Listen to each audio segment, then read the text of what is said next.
127 சங்கீதம் 4 வசனத்தில் பாருங்கள், இதோ பிள்ளைகள் கர்த்தரால் வரும் சுதந்திரம், கற்பத்தின் கனி அவரால் கிடைக்கும் பலன்.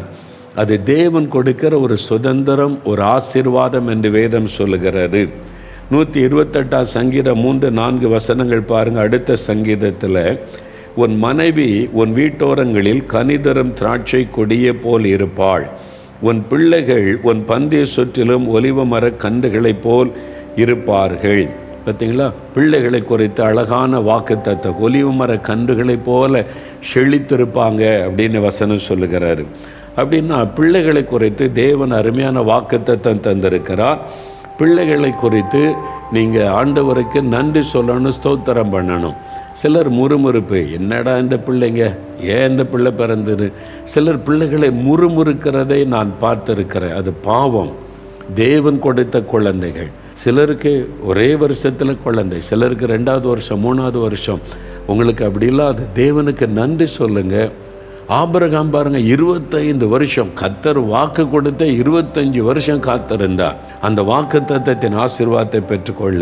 அந்நாள் கணவர், நல்ல கணவர், சொத்து எல்லாம் இருக்குது. ஆனால் அந்த குழந்தை பெற்றுக்கொள்ள எவ்வளவு கண்ணீர் விட்டு ஜெபம் பண்ணி ஒரு குழந்தை பெற்றுக்கொண்டாள். இன்றைக்கு கூட 10 வருஷம் 15 வருஷம் 20 வருஷம் ஜெபம் பண்ணி குழந்தை ஆண்டோட தந்து பெற்றுக்கொள்கிறாங்க. அப்போ கர்த்தர் உங்களுக்கு ஒரு குழந்தை கொடுத்திருந்தால், அது 1 2 5 10 எத்தனை குழந்தைனாலும் கர்த்தருடைய ஆசீர்வாதம். ஆண்டவருக்கு ஸ்தோத்திரம் சொல்லுங்கள். இந்த குழந்தைகளுக்காக ஸ்தோத்திரம், நீங்கள் எனக்கு தந்த இந்த பிள்ளைகளுக்காக ஸ்தோத்திரம்னு துதிக்கணும். அது ஆண் பிள்ளை பெண் பிள்ளை வித்தியாசம்லாம் பார்க்கக்கூடாது. சிலருக்கு நான் ஆண் குழந்தை எதிர்பார்த்தேன், பெண் குழந்தை பிறந்துட்டு. பெண் குழந்தைன்னா என்ன, அது கர்த்தர் கொடுத்த ஆசீர்வாதம் தானே. தேவன் தப்பு பண்ணுவாரா? நீங்கள் ஆசைப்பட்டிருக்கலாம். சில சமயம் நாம் ஆசைப்படுறதை கர்த்தர் தரமாட்டார், அவருடைய சித்தமானதை நமக்கு தருவார். அதனால் அதை மகிழ்ச்சியோடு நாம் ஏற்றுக்கொண்டு ஆண்டவரை துதிக்கணும். அது எந்த பெண் குழந்தையாக இருக்கலாம், ஆண் குழந்தையாக இருக்கலாம், கர்த்தரை அதுக்காக ஸ்தோத்திரம் பண்ணணும். அந்த குழந்தை குறித்து வருத்தம், இது என்ன பொம்பளை பிள்ளையாக பிறந்துட்டேன்னு வருத்தம். சில சமயத்தில் எதிர்பார்ப்பும்படி நடக்கலைன்னு வருத்தம் இருக்கும். இப்படியே உள்ளத்தில் வைத்து கொண்டு இருக்கக்கூடாது. சிலருக்கு அந்த பிள்ளையை பார்த்தாலே, சில ஆண்கள் கணவன்மார் கசப்பு, பையன் எதிர்பார்த்து இது பொண்ணு பிறந்துட்டுன்னு அந்த பிள்ளையை குறை சொல்லிக்கிட்டு முறுமுறுத்துக்கிட்டு தள்ளி போன்னு சொல்கிற சில தகப்பன்மாரை பார்த்துருக்கிறேன். பாவம் செய்கிறீங்க. அது தேவன் கொடுத்த ஒரு கிஃப்ட், ஒரு ஆசீர்வாதம். ஏதாவது ஒரு குழந்தை கிடைக்கட்டும்னு எத்தனை பேர் தவம் இருக்கிறாங்க தெரியுமா? அவங்களுக்கு ஜெபிக்கிறாங்க தெரியுமா? 10 வருஷம் 15 வருஷம் காத்திருக்கிட்ட உங்களுக்கு என்ன குழந்தை வேணும்னு கேளுங்க. எனக்கு இந்த குழந்தை தான் வேணும்னு சொல்லுவாங்களா? ஏதாவது ஒரு குழந்தை தரட்டுமே ஆண்டவர். அப்படி எத்தனை ஆயிரங்கள் இருக்காங்க தெரியுமா? எங்கே கூட்டத்துக்கு போனாலும் எங்கள் குழந்தை கொடுக்கணும், ஆசீர்வதிங்க அப்படின்னு ஜெபிக்க வர்றவங்க ஏராளம். அப்படின்னா தேவன் உங்களுக்கு ஒரு குழந்தை தந்திருக்கிறார்னா அது எவ்வளோ ஒரு முக்கியமான ஒரு பிளஸ்ஸிங், ஒரு பெரிய ஆசீர்வாதம். அதுக்காக தினமும் ஆண்டவருக்கு நன்றி சொல்லணும். முதலாவது, ஆண்டவரே எங்களுக்கு கொடுத்த இந்த குழந்தைக்காக ஸ்தோத்திரம் அப்படின்னு ஆண்டவருக்கு நீங்கள் நன்றி சொல்லணும். இந்த குழந்தை உமக்கு ஏற்றபடி வளர்க்குறதுக்கு எங்களுக்கு ஞானம் கொடுங்க. தினமும் ஜெபிக்கணும். நீங்கள் பெற்றோர் தினமும் உங்களுடைய பிள்ளைகளுக்காக துதித்து, நீங்கள் கொடுத்த குழந்தைய நாங்கள் உமக்கு பிரியமானபடி வளர்க்க ஞானம் கொடுங்கன்னு நீங்கள் ஜெபிக்கணும். முதலாவது, பிள்ளைகளுக்காக கர்த்தரை துதிங்க. 2வது, பிள்ளைகளுக்காக ஜெபிக்கணும். தினமும் பிள்ளைகளுக்காக துதிக்கணும், தினமும் பிள்ளைகளுக்காக ஜெபிக்கணும். என்ன, இதுதான் பெரிய ஒரு ஆசீர்வாதம். உங்களுக்கு இருக்கிற வீடு, காரு, பங்களா, தொழில், பிஸ்னஸ், வேலை எல்லாவற்றையும் விட தேவன் கொடுத்த ஒரு மேலான ஆசீர்வாதம் சந்ததியின் ஆசீர்வாதம் உடைய குழந்தைகள். அதனால் அவங்களுக்காக தவறாமல் நீங்கள் தினந்தோறும் ஜெபிக்கணும். உங்கள் பிள்ளைகளுடைய பேரை சொல்லி ஜெபிக்கணும். 1 குழந்தை 2 குழந்தை 3 குழந்தைனால ஒவ்வொரு குழந்தை பேரை சொல்லி, இந்த குழந்தைக்காய் ஸ்தோத்திரம், இந்த குழந்தைக்காய் ஸ்தோத்திரம், இந்த மகனுக்காய் மகளுக்காய் ஸ்தோத்திரம், நான் இந்த குழந்தைக்காய் ஜெபிக்கிறேன். பெற்றோர் தினந்தோறும் உங்களுடைய குழந்தைக்காய் ஜெபிக்கணும். இப்போ சின்ன பிள்ளையாக இருக்கும்போது நீங்கள் ஜெபிக்கலைன்னா, இன்றைக்கி நிறைய பெற்றோர் எப்போ ஜெபிக்கிறான்னு தெரியுமா? குழந்தை வளர்ந்து ஆளாகும்போது ஜெபமே பண்ணுறது கிடையாது நிறைய பெற்றோர். அது வாலிபன் ஆகி துன்மார்க்கமாக அலையும். பார்த்தீங்களா? அம்மா திட்டுவான், அப்பா திட்டுவான், குடிக்க பழகிடுவான், ஃப்ரெண்ட்ஸோட கெட்ட நண்பரோட அலைஞ்சி கீழ்ப்படிய மாட்டேன். அப்போ அழுவாங்க, ஐயா என் பையனுக்கு ஜெபிங்க ஐயா, என் மகளுக்கு ஜெபிங்க ஐயா, இப்படிலாம் இருக்குது. நீங்கள் முதல்ல ஜெபிச்சிங்களா? பிறந்ததுலேருந்து ஒழுங்காக ஜெபிச்சுக்கிட்டே வந்திருந்தா அந்த பிள்ளை தவறி போக ஆண்டவர் விட்டு இருக்க மாட்டாரே. உங்கள் ஜெப குறைவினால பிள்ளை தேவனுடைய பாதுகாப்பை விட்டு விலகி விட்டது. உங்கள் ஜெபந்தான் உங்கள் குழந்தைக்கு பாதுகாப்பு. அது மாதிரி என்ன, அது படிக்கிற சூழ்நிலையில் எல்லா விதமான சோதனை பிள்ளைக்கு இருக்குது. இப்போ ஸ்கூலுக்கு போனால் சோதனை, காலேஜுக்கு போனால் சோதனை, வேலைக்கு போனால் சோதனை, தவறான நண்பர்கள், யாரையும் நம்ப முடியல, செல்ஃபோனுக்கு வாங்கி கொடுத்து செல்ஃபோனுக்குள்ளே இருக்குது. அப்போ இதுக்கெல்லாம் விலைக்கு உங்களுடைய குழந்தைகள் பாதுகாக்கப்பட உங்கள் ஜெபந்தான் அரணாய் நிற்கணும். நீங்கள் எந்த அளவு ஜெபிக்கிறீங்களோ அந்த அளவு அந்த குழந்தை மேலே கர்த்தருடைய பாதுகாப்பு இருக்கும். பிள்ளைகள் வழி விலகி போகாமல் கர்த்தர் பாதுகாப்பார். ஜெபத்தை அதிகப்படுத்தணும். அப்போ இந்த பிள்ளைகளை வளர்க்குறதுக்கு ரொம்ப ஞானம் அவசியம் இல்லை. ஒரு வேலை செய்கிறதுக்கு ஞானம் வேணும், பிஸ்னஸ் பண்ண ஞானம் வேணும், எந்த காரியத்துக்குமே ஞானம் அவசியம். ஜெபிக்கிறோம்ல, அப்போ குழந்தையை வளர்த்து ஆளாக்குவது, இன்னொரு அடுத்த ஜெனரேஷன், அடுத்த தலைமுறை உருவாக்குவதற்கு ரொம்ப ஞானம் வேண்டும். இதற்கு நல்ல ஒரு உதாரணம் பாருங்கள். நியாயாதிபதிகளின் புஸ்தகம் 13ஆம் அதிகாரம் எடுங்க, பைபிளை திருப்புங்களேன். நியாயாதிபதிகள் 13ஆம் அதிகாரம் எடுங்க, 321 பக்கம் பழைய ஏற்பாட்டில். அங்கே மனோவா என்கிற ஒரு மனிதன், அவனுடைய மனைவி, 2 பேரும் கர்த்தருக்கு பயந்து நடக்கிறவங்க. அவங்களுக்கு குழந்தை இல்லை, ரொம்ப காலமாக குழந்தை இல்லை. அப்போ ஆண்டவர்கிட்ட குழந்தைக்காக ஜெபித்திருக்க வேண்டும். தேவன் ஜெபத்தை கேட்டு அவங்களுக்கு பிறக்க போகிற குழந்தையை குறித்து ஒரு தூதனை வச்சு ஆண்டவர் சொல்லுகிறார். ஒரு தூதன் அவனுடைய மனைவி தான் இருக்கிறாங்க. வேலை செய்து கொண்டிருக்கும் போது தேவதூதன் ஒரு குமாரனை நீ பெறுவே, அவனை எப்படிலாம் நீ வளர்க்கணும்னு சொல்லிட்டு தேவதூதன் போயிட்டான். புருஷன் வந்த உடனே அந்த அம்மா சொல்கிறாங்க, இப்படி ஒரு மனிதர் வந்தார், அவர் பார்த்த தேவதூதன் மாதிரி இருக்குது, உனக்கு ஒரு குழந்தை தரப்படும், அந்த குழந்தை இப்படி தான் வளர்க்கணும் அப்படின்னு சொல்லிட்டு போனார்னோன்னு, ஐயோ அப்படியா அப்படின்னு சொல்லி மனவா உடனே கர்த்தரிடத்தில் விண்ணப்பம் பண்ணுகிறார்.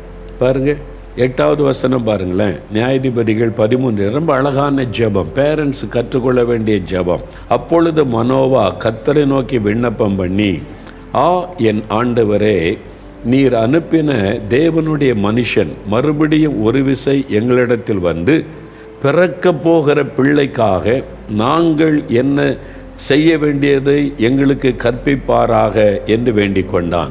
இன்னும் குழந்தை ஒன்று இப்போ தான் சொல்லப்பட்டிருக்கு செய்தி, பிறக்க போகிற குழந்தைக்காக நாங்கள் செய்ய வேண்டியது என்ன, அது எனக்கு சொல்லும். நீங்கள் முதல்ல அப்படி ஜெபிங்க. குழந்தையே இப்போ பிறக்கலாம், ஆண்டவரே குழந்தை தருவீங்க, அந்த குழந்தைக்காக நாங்கள் என்ன பண்ணணும், எப்படி நாங்கள் நடந்து கொள்ளணும்னு பேரண்ட்ஸ் ஜெபம் பண்ணி பாருங்கள். உங்களை நம்பி கர்த்தர் குழந்தை தருவார். பாருங்கள், அவங்க அப்படி ஜெபிக்கிறாங்க. அதன் பிறகு நீங்கள் பார்த்தீங்கன்னா 12வது வசனம் பாருங்கள்.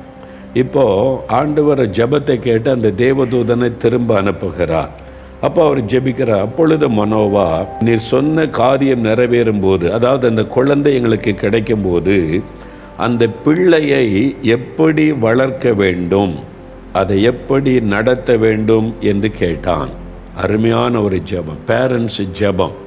நீங்கள் உங்களுக்கு கர்ப்பத்தில் குழந்தை இருக்கும்போதே நீங்கள் ஜெபிக்கணும். குழந்தை தருவன்னு கர்த்தர் வாக்கு கொடுக்கும்போதே ஜெபிக்கணும். ஆண்டவரே, நீங்கள் கொடுக்குற அந்த குழந்தைய நாங்கள் எப்படி வளர்க்கணும், எப்படி நடத்தணும், இது ரொம்ப முக்கியமான ஜெபம். அப்போது வளர்க்கிறது வேற, நடத்துறது வேற. நிறைய பேருக்கு வளர்க்க தெரியும், கேட்குறதெல்லாம் வாங்கி கொடுக்கறாரு, கேட்குற ட்ரெஸ் எல்லாம் வாங்கி கொடுக்கறாரு, அந்த பிள்ளை என்ன கேட்டாலும் வாங்கி கொடுத்து வளர்க்குறது, நல்ல சாப்பாடு கொடுத்து ட்ரெஸ்ஸு கொடுத்து வளர்க்குறாரு. நடத்துவது அதான் நம்ம எங்கே தான் பேரண்ட்ஸ் தப்பு பண்ணுகிறோம். பிள்ளைகளை எப்படி நடத்தணும், அதுக்காக ஜெபம் பண்ணணும். இந்த பெண் பிள்ளையை நடத்துகிற வித்தியாசம், ஆண் பிள்ளைகளை நடத்துகிற வித்தியாசம். அது கூட நிறைய பெற்றோருக்கு தெரிவதில்லை. இல்லை, என் பொண்ணை நான் பையன் மாதிரி வளர்க்குறேன். யார் சொன்னார் உங்களுக்கு இந்த மாதிரி குறுக்கு புத்திலாம் ஏன் வருது? பொம்பளை பிள்ளையாக தான் வளர்க்கணும். அப்படி தானே ஆண்டவர் கொடுத்துருக்காரு. பையனாக வளர்க்கணும். அப்படி தானே ஆண்டவர் சொல்லியிருக்காரு. சும்மா எவனை வசனம் பேசுகிறான்னு நீங்களும் வசனெல்லாம் பேசி கெடுத்து கொள்ளாதங்க. ப்ராக்டிக்கல், ஆண்டவர் எல்லாமே ப்ராக்டிக்கலாக நமக்கு சொல்லி கொடுக்குறவர். அதனால் இந்த வசனத்தை பாருங்கள், பிள்ளையை நான் எப்படி வளர்க்கணும், எப்படி நடத்தணும் கேட்குறாங்க. ஆண்டவர்கிட்ட கேளு, அவர் தானே கொடுத்தாரு. ஆண்டவர், நீங்கள் கொடுத்த குழந்தை, இந்த குழந்தைய நான் எப்படி வளர்க்கணும், எப்படி நடத்தணும், நீங்கள் கேளுங்களேன், அழகாண்டு சொல்லி தருவார். பிள்ளைகளை எப்படி வளர்க்கணும், எப்படி நடத்தணும், எல்லாமே ஆண்டவர் கற்றுக் கொடுப்பார். முதல்ல ஜெபம் பண்ணுங்க. ஆண்டவரிடத்தில் அழகான ஒரு ஜெபம் செய்கிறாங்க. நான் மலேசியாவுக்கு ஒரு சமயம் ஊழிட்டு போயிருந்தேன். சில வருஷத்துக்கு முன்னால், ஒரு 15-20 வருஷம் இருக்கும். அங்கே பூரண சுவிசேஷ சபை, அது சைனீஸ் சபை, சைனீஸ் நடத்துகிறாங்க. பெரிய சர்ச், அது தேட்டரே எடுத்து சபை நடத்துகிறாங்க. சினிமா தேட்டர் வாங்கி சபை நடக்குது. அங்கே ஆராதனைக்கு நான் போயிருந்தேன். அப்போது சொன்னாங்க, உங்களவங்க இங்கே ஒரு சண்டே கிளாஸ் நடக்குது, 6 மாத குழந்தைக்கு சண்டே ஸ்கூல் நடக்குதுன்னாங்க. 6 மாத குழந்தைக்கு சண்டே ஸ்கூலா? நீங்கள் கேள்விப்பட்டிருக்கீங்க எங்கேயாவது? சண்டே கிளாஸ் என்ன 3ஆவது படிக்கிற பிள்ளையிலேருந்து அனுப்புங்க, ரொம்ப குட்டி பிள்ளைகளை அனுப்பாருங்க, அப்படி தான் அனௌன்ஸ் பண்ணுறோம். 6 மாத குழந்தைக்கு சண்டே ஸ்கூலா? 3 மாத குழந்தைக்கு சண்டே ஸ்கூலா? இங்கே நடக்குதுன்னு சொன்னாங்க. நான் பார்க்கணும் அப்படின்னு சொல்லி உண்மையில் நான் போய் பார்த்தேன். அந்த சர்ச்சில் அது பெரிய கிளாஸ் ரூம். அது பேரண்ட்ஸ் கணவன் மனை, தாய் தகப்பன் 2 பேரும் அந்த குழந்தையோடு உட்காந்துருக்குறாங்க. 3 மாத குழந்தை, 4 மாதம், 6 மாதம், 1 வயசு குழந்தையெல்லாம் மடியில் வச்சுட்டு இந்த குழந்தைக்கு பேரண்ட்ஸ் உத்தரவாதம் பண்ணுறாங்க. அதை நடத்துகிறவங்க பாருங்கள், அழகாக செய்கெல்லாம் பாட்டு பாடினா கொஞ்சம் பெரிய பிள்ளைகள் அப்படியே கவனிக்குது. 1 வயசெல்லாம் பிள்ளைகள், 6 மாத குழந்தைகளுக்கு என்ன தெரியும்? அது இவங்க அந்த கையை பிடிச்சி கை தட்டி பாட வைக்கிறாங்க. அந்த குழந்தையினுடைய முகத்தை பார்த்து பார்த்து ஆண்டவரை துதித்து பாடுறாங்க. அப்படியே அந்த பெற்றோர் அந்த குழந்தை செய்ய வேண்டியதெல்லாம் அவங்க செய்கிறாங்க. குழந்தையை பார்த்து ஆண்டவரை துதித்து பாடுறாங்க. வசனம் அந்த குழந்தைக்கு சொல்லிக் கொடுக்கும்போது இவங்க அந்த பெற்றோர் அந்த குழந்தையுடைய முகத்தை பார்த்து சொல்கிறாங்க. அந்த பிள்ளைகள் அப்படியே சிரிக்குது, விளையாடுது, அந்த பிள்ளை மேலே கை வைத்து ஜெபிக்கிறாங்க.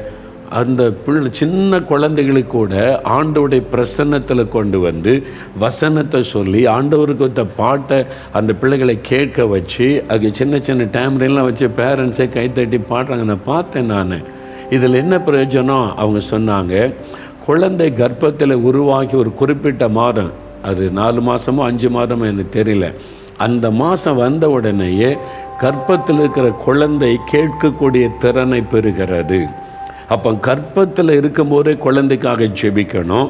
அந்த ஜெப சத்தம் குழந்தையினுடைய காதில் கேட்கும். கர்ப்பத்தில் இருக்கும்போதே குழந்தைக்காக நம்ம பாட்டு பாடும்போது அந்த பாடல் சத்தம் கர்ப்பத்தில் இருக்கிற குழந்தைக்கு கேட்கும்.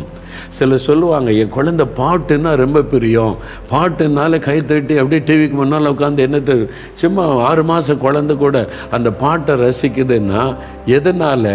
அந்த குழந்தை கர்ப்பத்தில் இருக்கும்போது இந்த தாய் பாட்டு பாடி பாடி பாடி துதித்து ஜெபிக்கும்போது அந்த குழந்தைக்குள்ள அந்த பாடல் உணர்வு வந்து விடுகிறது. அதனால்தான் நீங்கள் கோபப்பட்டு சண்டை போட்டிங்கன்னு வைங்களேன், பிள்ளையை பாதிக்கும்.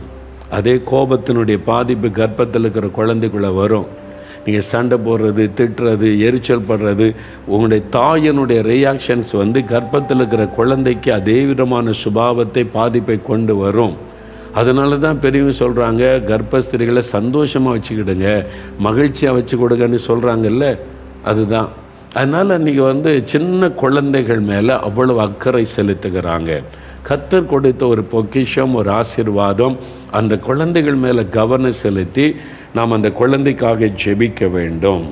அப்போது உங்களுடைய குழந்தைக்காக தினம் ஜெபிக்கிறீங்களா? இன்னிலேருந்து ஆரம்பிச்சிருங்க. குழந்தை பேர் தெரியுமா? அம்மாவுக்கு தெரியும். சில அப்பா யோசிப்பாங்க, பிள்ளை பேர் என்னன்னு அப்படியே யோசிப்பார். சிலர், எல்லாரும் இல்லை, பார்த்துருக்கீங்களா? அந்த அளவுக்கு குழந்தையோட அட்டாச்மெண்ட்டு, அந்த மாதிரி இருக்கிற ஆட்களும் இருக்கிறாங்க.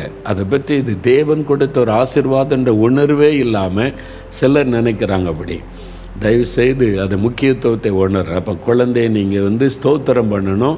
2வது குழந்தைக்காக ஜெபம் பண்ணணும். ஆண்டவர் பேசியிருந்தால் நீங்கள் ஒப்பு கொடுத்த, ஆண்டவரே பைபிளில் சொல்லப்பட்ட ஒரு நல்ல ஒரு பேரண்ட்டாக நாங்கள் இருக்கணும், நல்ல தகப்பனாக தாயாக இருக்கணும், நீங்கள் கொடுத்த ஒரு பெரிய ஆசீர்வாதம் எங்களுடைய குழந்தைகள்.